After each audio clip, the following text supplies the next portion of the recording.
In a world where most people react, he calculated. Where others followed rules, he rewrote them. Miyamoto Musashi didn't just fight battles. He won them before they began. If you're tired of playing catch-up in life, if you want to move smarter, think sharper, and outmaneuver the chaos around you, this video is your blueprint. Stick around, because by the end of this, you'll see challenges the way a master strategist does, not as threats, but as opportunities. And if you're on a mission to grow sharper every day, hit that subscribe button right now, because this is just the beginning. In a world spinning faster by the second, where decisions are made in split seconds and attention spans are measured in blinks, one question rises above the noise. How do you stay ahead of the game?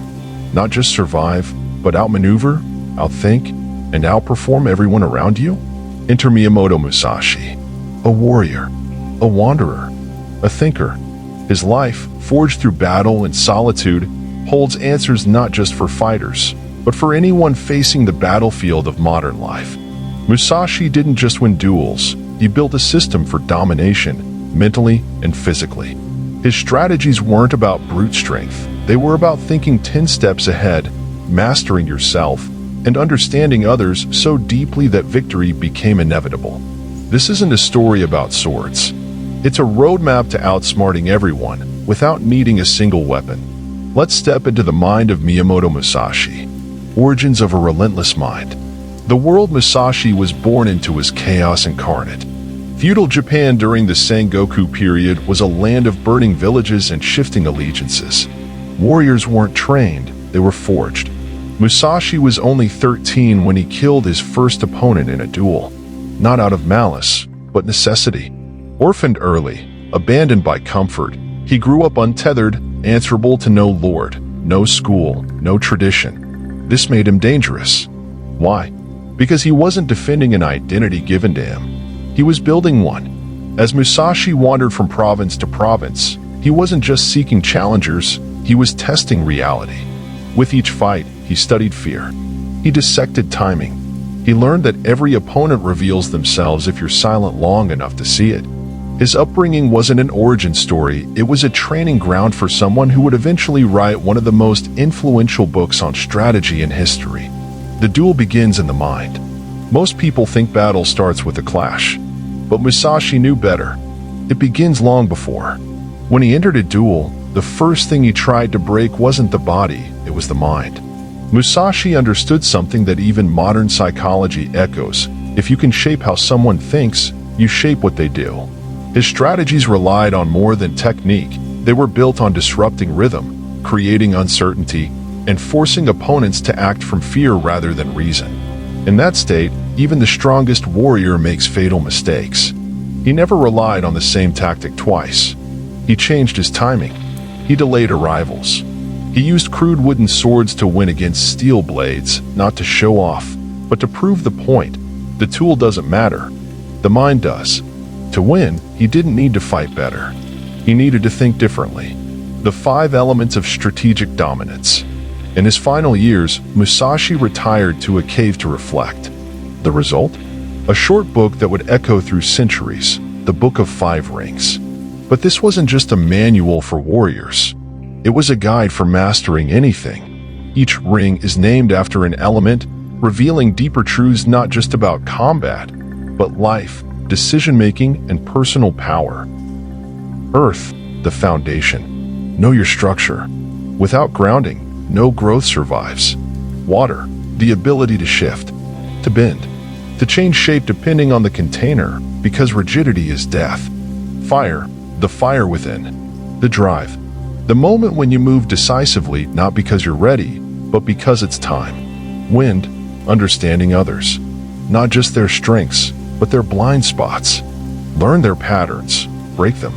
Void, the unseen, the formless, the wisdom that can't be spoken, only lived. This is presence, intuition, spirit.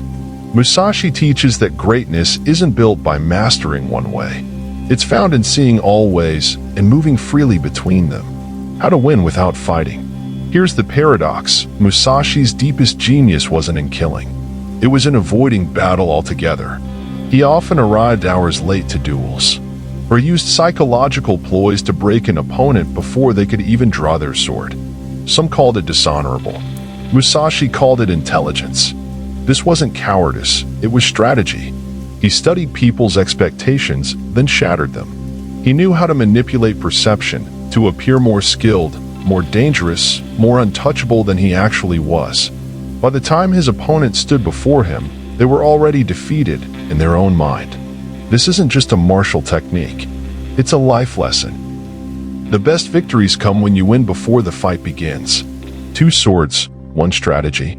At a time when most samurai trained with 1 blade, Musashi did the unthinkable. He mastered 2. This wasn't just about balance.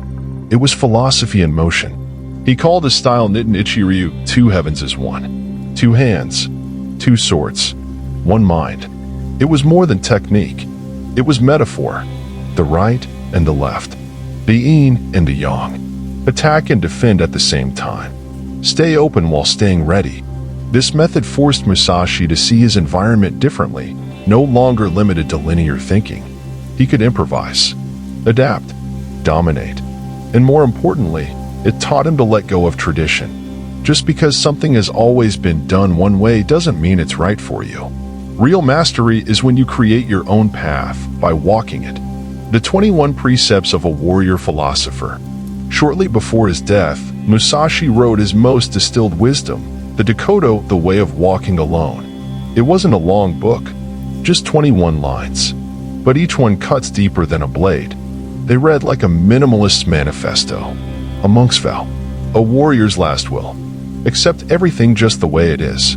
Do not seek pleasure for its own sake. Resentment and complaint are appropriate neither for oneself nor others. Be indifferent to where you live. Do not fear death. These weren't rules.